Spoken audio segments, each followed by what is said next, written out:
Demystifying standard deviation and normal distribution.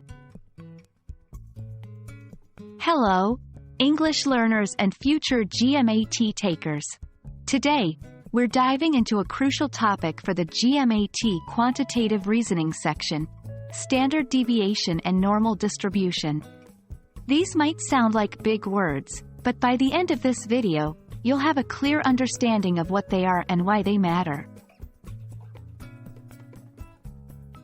Standard deviation is a measure that tells us how spread out the numbers in a set of data are. If the numbers are all close to the mean, or average, the standard deviation is low. If the numbers are spread out over a large range, the standard deviation is high.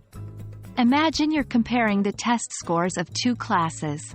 One class has scores very close to each other, while the other class has scores ranging from very low to very high.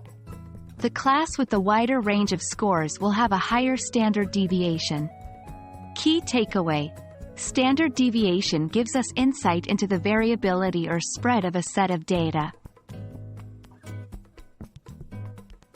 When we talk about normal distribution, picture a bell-shaped curve in your mind. This curve shows how data is distributed around the mean. Most of the data is close to the mean, the peak of the curve, while fewer data points are farther away. Here's a fun fact: approximately 68% of the data falls within one standard deviation of the mean, 95% within two standard deviations, and 99.7% within three standard deviations. Key takeaway: normal distribution helps us understand how typical or unusual a piece of data is relative to the rest of the data set. In the GMAT, you won't be required to calculate complex standard deviations, but you might be tested on the concept.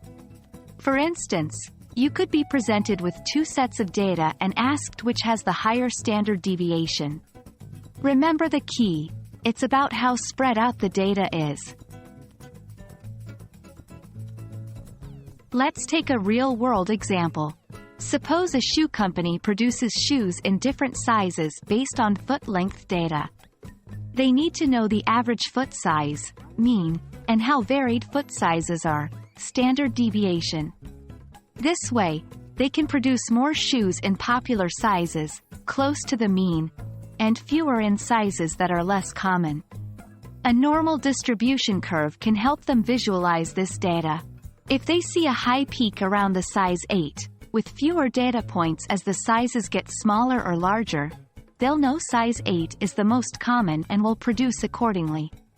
Key takeaway: understanding variability and distribution in data can greatly impact decision-making in real-world scenarios. And there you have it. We've unlocked the mysteries of standard deviation and normal distribution. Remember, these concepts are not just academic. They play a key role in many decisions, from business to everyday life. We hope this video has made these topics clearer for you. Keep practicing, and you'll ace that GMAT.